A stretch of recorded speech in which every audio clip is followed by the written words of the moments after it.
To another episode of Don't Believe Jack. I'm here, and you're here. We're here together. We're going to continue the streak of keeping these episodes short. Uh, and yeah, I don't know. It's funny. I was like, oh, when there's time pressure, I just sort of knock these things out as opposed to spinning on them. So that's a pro tip for you if you start a podcast. Just do it like right before you have to be somewhere. The product is wonderful, or at least you don't get caught up thinking about it. Um, I had some tea. I'm drinking tea. I'm trying to get my I don't know, whatever, right?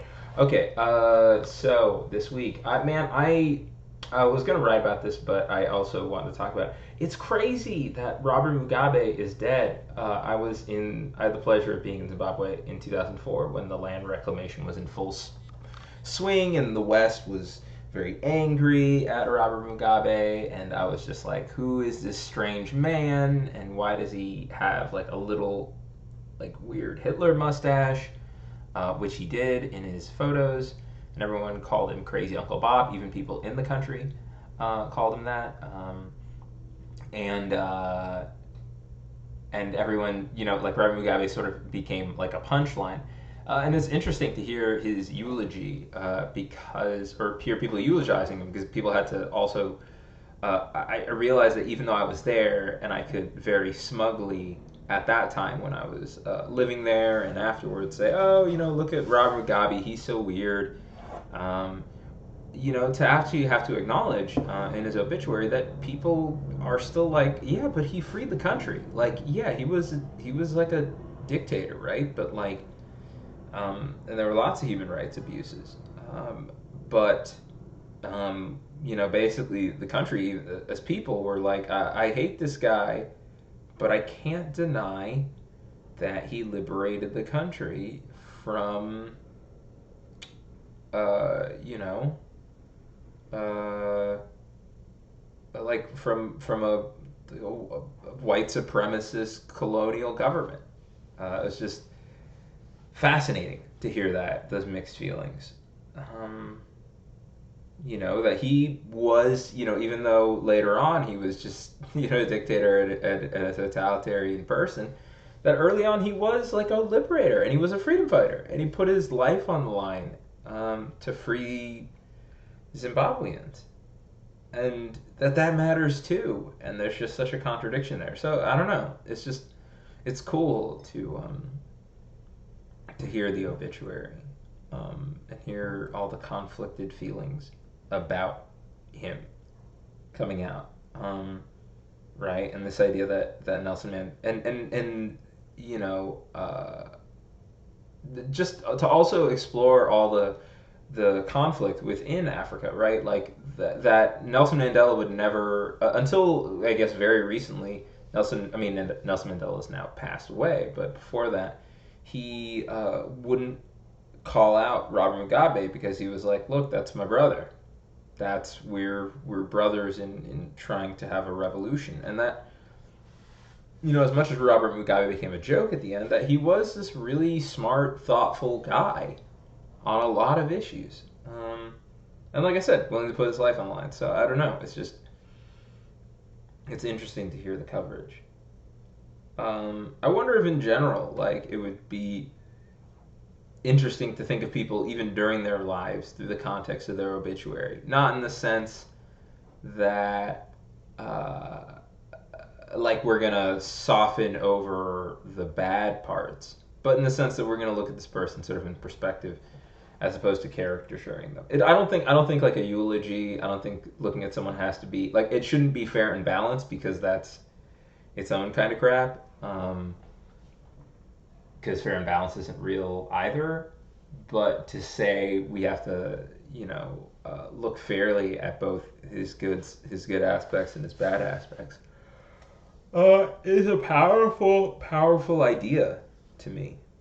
Um, it was interesting in the same way that when George H.W. died, the eulogies about him sort of put him in the historical context.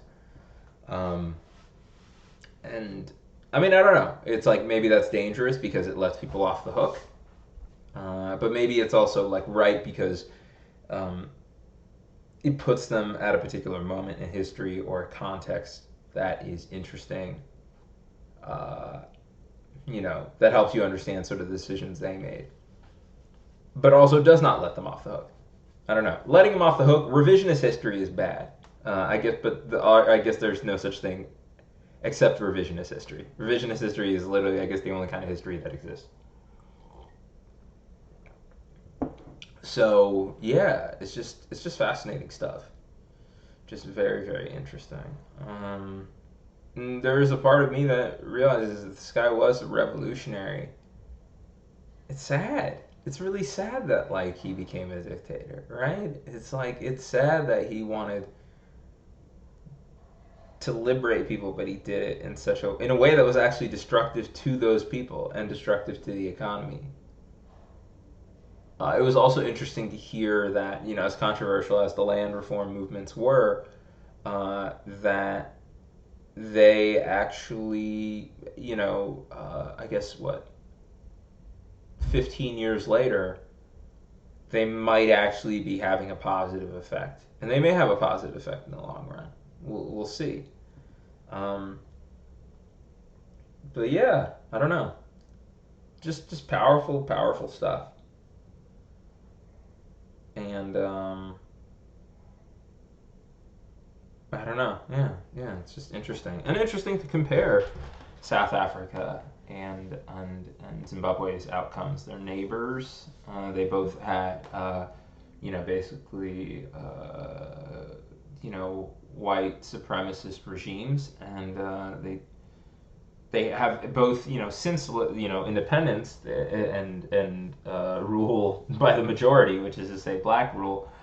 They've had their share of difficulties and different politicians leading them. I don't know. It's just like there's like a lot to it. Also, it's interesting that like similarly, people in Africa apparently are very pissed because in South Africa they're very very anti-immigrant actually, and like there have been some riots recently where they've attacked all these immigrants, and people across the continent are frustrated because they're basically like, look, we held you down, South Africa, when you guys were fighting apartheid, and now that you aren't, you guys don't want to share any of your wealth or prosperity with us, and you're really actually like anti the rest of the continent, anti-immigrant, which also has parallels to this country, which is, I don't know, fascinating. God, that's a lot to think about. I highly encourage reading about some of this stuff. It's quite powerful. Puts everything in perspective. Um, I know that's a lot of awe. That's a lot of awe coming from a guy who's ostensibly doing a comedy podcast. Um, I'm gonna blame it on the tea, and I hope you do too. Um, what else has happened? I did. There was a third date I went on, and I think I mentioned that one of these two dates in the last two episodes. I'm just gonna mention. I'm gonna break down a date each episode. It's gonna be incredible. No, this third date actually I went on was really nice.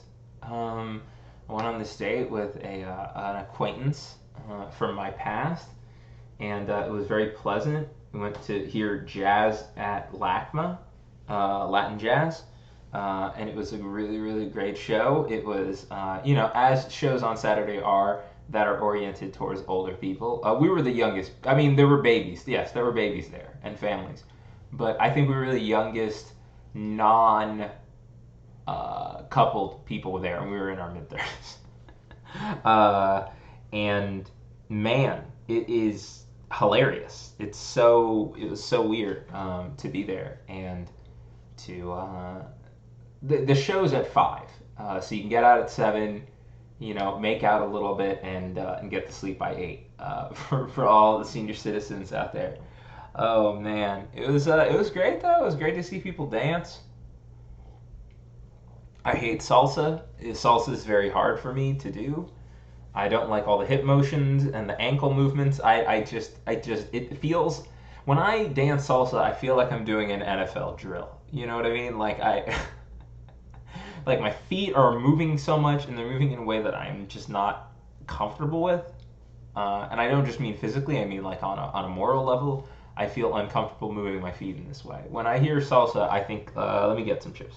Okay, that joke's been done a billion times to death. But yeah, when I salsa, I feel like my body is, it's like a car with a screwed up transmission is what I feel like when I salsa dance. Because I'm just like, I'm trying to like move forward and backwards, and my hips are moving all sorts of ways. I just, it's like someone trying gymnastics for the first time, and it's not pretty. And someone without any core strength, with barely a core. It's just hard. It's just really, really, really, really, really, really, really, really, really, really hard to dance salsa or cumbia or any of those things. Like the fact that like when I love to go dancing, when people ask me what kind of dancing I do, I say booty, because that's the kind of dance I know. That's the kind of dance I enjoy. That brings meaning to my life. When I see people like salsa dance, I'm like, how do you? They're like, yeah, like I would go out dancing 4 nights a week. I'm like, 4 nights a week? Have you talked to your physician? Is that cleared? What are you eating that you're able to do that? Are you taking Tylenol every hour on the hour? My body, I can't conceive of dancing that much. I just can't. But I want to. It looks so cool, like guys with their shirts, buttoned up shirts open down to the navel. It looks excellent. I want to be a part of it. I want to be a part of. That's like I'm singing that New York song. New York, New York. It's like a Sinatra song. I want to be a part of it. I think salsa looks just incredible, and the guys have their hair slicked back, and like I said, dress shirts open to their belly button or their crotch. It's so exciting, and fun and sexy, but I just can't. I can't get into it. I can't get into it. Put me in a dark room with some trap music playing, and we can make something happen. But otherwise, it's just too hard. Salsa is difficult. Man, I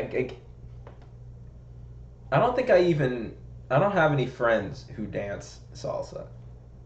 I just think it's so, not because I'm opposed to it or anything. I just don't think I can keep up with them. Like being a salsa that's something that's not like a part. That's something that goes in the resume. I'm sorry. Like salsa dancing goes in there. It is, you have to, like, that's not a, you can't be like, I salsa and then I also play basketball. Like even LeBron, like if he started salsa, you just have to give up basketball. It's not, it's all encompassing. Like people who are good at it, they do it like a lot. They do it, it's not like a 1 day a week type of thing for them. It's every day of the week. Like it's, the beat is in their body. They go to work, they go home, they have a nice little repast, and then they go out dancing. And that's like, and they'll spend hours doing that. I crapped out at this Latin jazz thing after about half a song. We got up halfway through the song to dance on this date, and I was just done. I kept teasing her because she didn't want to dance, and I was like, well, we should get up and dance. And then after dancing for 5 minutes, I was like, I'm good. I'm gonna blame it on the fact that I was wearing sandals. I'm definitely gonna blame it on sandals. Um, I realize it's the summer, so I've been wearing not flip flops, but like the strap, two over the top of the foot, one over the heel, or behind the heel, and those are hard to dance in. Those are really, really hard to dance. Not only that, like I don't understand. I feel I feel like I finally became a feminist because I wore open-toed shoes on the dance floor. That's how difficult it is to dance in open-toed shoes. I went on this dance floor. This was probably a month and a half ago. I went dancing, and well, it was really fun. I was having a great time. I went by myself. It was cool. I was nervous at first, but then with time, I just had a great time, and it was just I had a ton of fun. And then about an hour and a half into dancing, when I was like in a groove, the dance floor got increasingly packed as time went on. I think it was because of my presence, and eventually someone stepped on my foot, and that immediately took me out of the music. I tried to get back in to dancing and move my feet, couldn't do it, couldn't do it. It was too hard. Like I just was like, this hurts, and now I'm afraid. Like now I'm just dancing in place, which feels like salsa. If I'm gonna be totally honest, it felt like salsa, and I was just like, okay, well if I'm doing salsa, I'm going home. This is no good. This is no good. Nothing good can come from this. I'm going to wear out my hips. I don't know if that's actually a thing, but I know that older people get a lot of hip surgeries. So I'm just going to assume that I'm somehow putting them at risk by salsa dancing. And I got off the dance floor, and it was bad. Yeah, open-toed shoes, can't do it. Cannot do those. Too difficult. I Wearing sandals radicalized me so much. I decided to go back in time, and I'd vote for Jill Stein. That's how radical it is to have the experience of wearing sandals on a dance floor. It's powerful, powerful stuff. Um, so yeah, but it was a good day. We had a nice conversation, good rapport. She's African. We had a nice, just a good old time. Um, I did feel like we were more like friends, and I actually communicated that, which I thought was going to be awkward, and it wasn't. Now, of course, I'm wondering whether it'll be awkward, where if it's like, yeah, we're friends, haha, and then if I try to reach out and say, hey, let's kick it, it'll be like, I'm busy. But, hey, sometimes you win, sometimes you lose. That's the way life goes. So yeah, I don't know. That's that was it was good times. We had like a really nice rapport. I don't know, man. I don't know about this dating, all this baby family game stuff. It's a bit much. It's a bit much right now to deal with. Oh, it's so annoying. So, anyways, what else did I? Yeah, what else is doing? Um, I watched. The last thing I want to talk about was that I watched a Bronx Tale. A friend recommended it. He mentioned like a particular scene in it, and I loved it, and I thought it was great. Um, the scene and the movie, I thought it was just a really, really fun movie. A lot of fun life lessons. I think a lot of good messages, to be honest. And I was just really impressed. I thought it was really well written, and I also admire the lead, Chaz Palminteri, for I guess I don't know how to pronounce his name, but basically he refused to participate in the movie. Like one of his conditions was that he would play the lead, and apparently doing that movie launched his acting career. And I thought that was really cool from like a professional standpoint. But it was just a really fun movie. I really I don't know what it is. Like I realize I don't really know that many Italian people.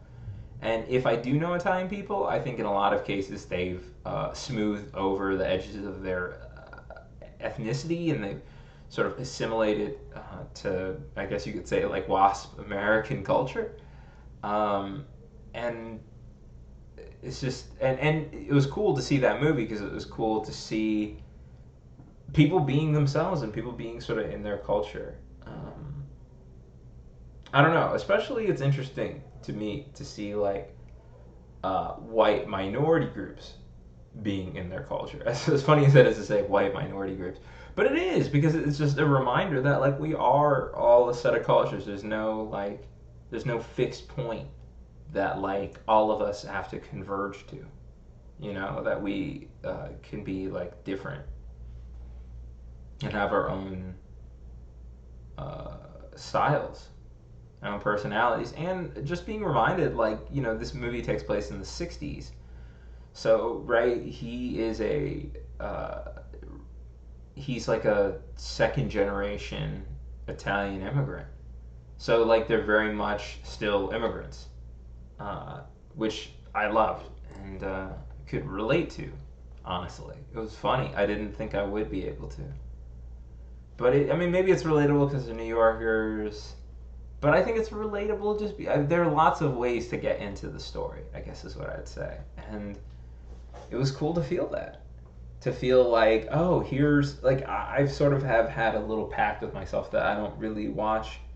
Like since seeing Atlanta, I sort of joked that Atlanta ruined TV for me in the sense that once I saw Atlanta, I didn't want to watch a lot of TV anymore because I was like, oh, they can make TV that speaks directly to someone like me. Okay, well, I'm not going to watch the stuff that doesn't speak to me. And I realize now that maybe that was too radical of a position because I saw something like the Bronx Tale and it totally spoke to me. Coming of age, then and now being surrounded by knuckleheads and not getting drawn into their stuff, looking out for yourself, respecting yourself, and being in your culture, not to the exclusion of other people, but to be in it with a pride. And I think everyone should be allowed to have that pride. I mean, it sounds weird to say that in this time, but it's like everyone should be allowed to have that pride, but just not in a way that they're an asshole, you know? And I did, I came out of the movie being like, Italian culture is really fascinating. I'd like to know more about it. But, like, about it, not, like, I'd like to know a story about, like, like it was written by an Italian guy who clearly, was sort of autobiographical and, was in his community, reflected his experience growing up. It was like semi-autobiographical. And so it was just, to see something like that is really neat because it's like I'm getting a window into a different culture. Um, you know, it's just, I don't know, it's just fun. And not like all this high-end mobster stuff like The Godfather, but like a local, right? Like the plot revolves around like a boy and his relationship with the local neighborhood mobster. Who, right? And so it's sort of a small story. It's an intimate story. It's not some giant grand family saga. I think that's what I really enjoy about it. It was just so personal. You could feel how personal it was for the person who wrote it, who was also the lead actor. And it was just a joy. It was just a joy. It did have the moments where guys were saying like, "Oh, you got like that kind of stuff, which was cool too. But I think it even accentuated so much of how Italian culture is just unfamiliar to me. I'm just unfamiliar with it.